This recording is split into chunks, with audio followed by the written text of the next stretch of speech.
Good morning, students. Today is the third day of this chapter, that is nutrition in plants. हम जो बात कर रहे थे फोटोसिंथेसिस टॉपिक था, जिसमें हमने ये बताया कि कौन कौन सी रिक्वायरमेंट होती है फोटोसिंथेसिस के लिए. ठीक है, हम बात कर रहे थे कि लीव्स जो हैं वो फूड फैक्ट्री होती हैं प्लांट्स की. तो लीव्स में कौन कौन से स्ट्रक्चर प्रेजेंट थे? क्लोरोफिल भी लीफ में प्रेजेंट था, स्टोमेटा भी लीव्स में प्रेजेंट था. यहाँ आपको स्टोमेटा का स्ट्रक्चर दिखाया गया है. इस तरह से स्टोमेटा का स्ट्रक्चर होता है. ठीक है, और इसके सेंटर में यहाँ क्या है?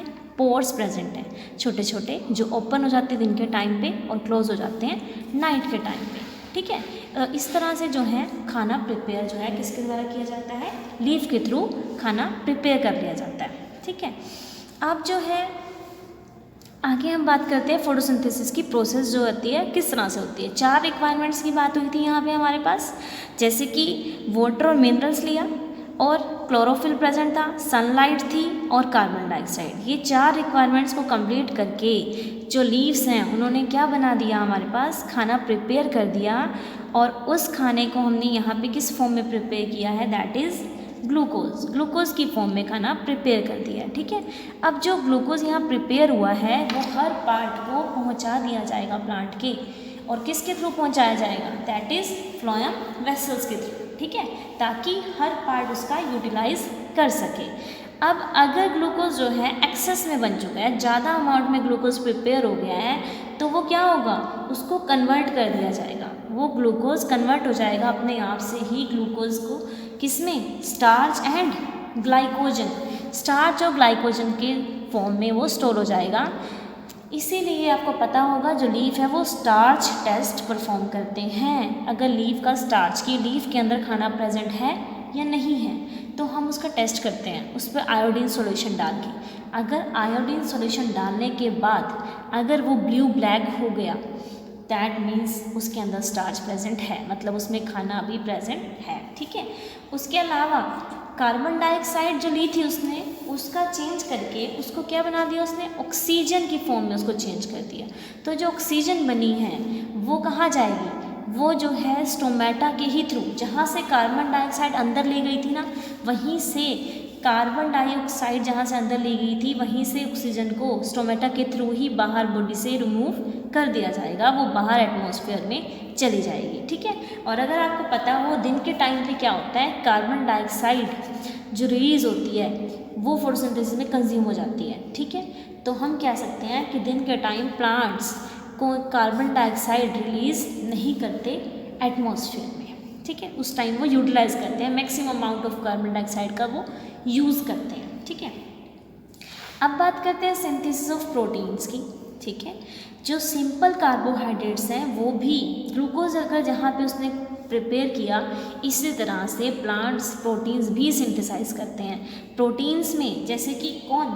सिंपल कार्बोहाइड्रेट्स की बात कर रहे हैं हम, जैसे इसमें कार्बन, हाइड्रोजन, ऑक्सीजन. अगर ये 3 चीज़ें किसी चीज़ के अंदर प्रेजेंट हैं तो उन्हें हम क्या बोलते हैं? कार्बोहाइड्रेट्स बोलते हैं. ठीक है, और ये जो है आगे फर्दर कन्वर्ट हो जाता है किसमें? फैट, स्टार्च, ग्लाइकोजन और प्रोटीन. वही बात है, जो एक्सेस ऑफ ग्लूकोज है वो different of amount of nutrients जो हैं बना देते हैं. ठीक है, अगर प्रोटीन्स की बात करें तो प्रोटीन्स जो है वो किसका कंपाउंड है? अगर कार्बोहाइड्रेट देखते हैं तो उसमें कार्बन था, हाइड्रोजन था और ऑक्सीजन था. लेकिन अगर प्रोटीन की बात करें तो उसमें क्या है? नाइट्रोजन है. ठीक है, और फोटोसिंथेटिक फूड में कोई भी नाइट्रोजन नहीं होता, तो यहाँ ये प्रोटीन कहाँ से प्रिपेयर करेगा? उसने कोई भी रिक्वायरमेंट में प्रोटीन को, नाइट्रोजन को तो लिया ही नहीं एनवायरनमेंट से, तो नाइट्रोजन आया ही नहीं, तो प्रोटीन प्रिपेयर कैसे हुआ? तो नाइट्रोजन जो है वो एयर में प्रेजेंट है बहुत अमाउंट में, लेकिन उसको स्टोमेटा के थ्रू हम यूटिलाइज नहीं कर पाते. वो सिर्फ किसके थ्रू आता है? रूट्स के थ्रू. सिर्फ जो है हमारी सोयल में प्रेजेंट है जो नाइट्रोजन, उस नाइट्रोजन को रूट्स के थ्रू ही एब्जॉर्ब किया जा सकता है. ठीक है, तो यहाँ पे 2 तरीके बताए हैं आपको कि प्रोटीन्स किस तरह से प्रिपेयर हुआ, नाइट्रोजन किस तरह से ली गई प्लांट से. तो 2 है, first one is nitrogen fixation और second is by adding fertilisers. Nitrogen fixation का मतलब है फिक्स कर देना.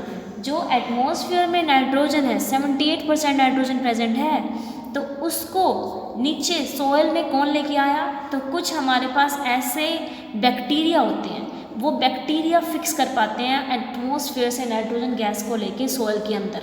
सोयल में ले जाएंगे और सोयल से तब जो है एज न्यूट्रिएंट्स वाटर मिनरल्स के साथ प्लांट्स एब्जॉर्ब कर पाते हैं। ठीक है, तो ऐसे बैक्टीरिया जो हैं कुछ उसका नाम उनको बोला गया है, जो उनको जैसे एग्जांपल है राइजोबियम बैक्टीरिया। ये जो है लेगुमिनस प्लांट्स की रूट्स में रहते हैं और रूट्स में रह के उनसे अपना न्यूट्रिशन लेते रहेंगे और उनकी रिक्वायरमेंट नाइट्रोजन की कंप्लीट करते हैं। सेकंड है कि वो सेकंड कैसे प्रोटीन को रिक्वायरमेंट को पूरा कर सकते हैं। Second one is fertilisers. अगर आप अपने प्लांट्स में क्या देते हो, फर्टिलाइजर खाद डालते हो, तो फार्मर्स नाइट्रोजन फर्टिलाइजर स्पेशली डालते हैं ताकि प्लांट्स की ग्रोथ जो है इंक्रीज हो सके। ठीक है, तो ये मेथड, ये जो नेचुरल मेथड है और ये मेथड क्या आर्टिफिशियल, कि आप अपनी रिक्वायरमेंट को कंप्लीट करने के लिए उसे फर्टिलाइजर्स दे रहे हो। ठीक है, इसी तरह से कुछ फ़ायदे बताए फोटोसिंथेसिस के लिए। अगर प्लांट्स खुद से खाना ना बना पाएँ तो पूरे होल वर्ल्ड को कहाँ से खाना मिलेगा, मिल ही नहीं सकता। ठीक है, सिर्फ प्लांट्स ही हैं जो अकेले ऐसे हैं अपना खाना खुद बना रहे हैं और देन पूरे एनवायरनमेंट को जितने भी लिविंग वर्ल्ड है उन सबको अपना खाना मिल पा रहा है। ठीक है, release of oxygen, second one is वो रिलीज़ करते हैं ऑक्सीजन का, जो सेकेंड रिक्वायरमेंट है पूरे यहाँ पे लिविंग वर्ल्ड के लिए, कि ऑक्सीजन देने के लिए सिर्फ हमारे पास प्लांट्स ही हैं। हम उन्हें कार्बन डाइऑक्साइड देते हैं लेकिन बदले में ऑक्सीजन देने वाले सिर्फ हमारे पास ग्रीन प्लांट्स हैं।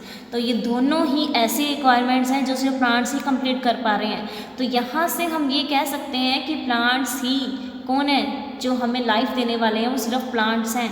प्लांट्स के बिना लाइफ कुछ भी नहीं है किसी भी लिविंग ऑर्गेनिज्म की, वो चाहे डायरेक्टली और इनडायरेक्टली वो प्लांट्स पे डिपेंड कर ही रहे हैं। ठीक है, सो स्टूडेंट्स आपको ये फिलअप्स करने हैं अपने खुद से।